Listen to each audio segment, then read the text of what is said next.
السلام عليكم. أهم الأخبار: مارب تضيء عدن.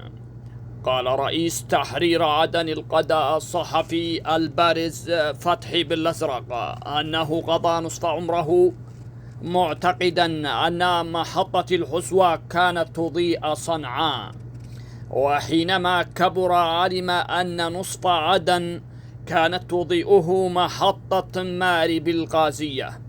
وأضاف: والنصف الآخر من عمري كدت أن أقضيه معتقدا أن محطة الرئيس تشتقل من ثروات الجنوب، حتى ركل معين عبد الملك بقدميه هذا الاعتقاد وكشف أنه غير صحيح، وأن مارب مرة أخرى تضيء عدن رغم جراحها.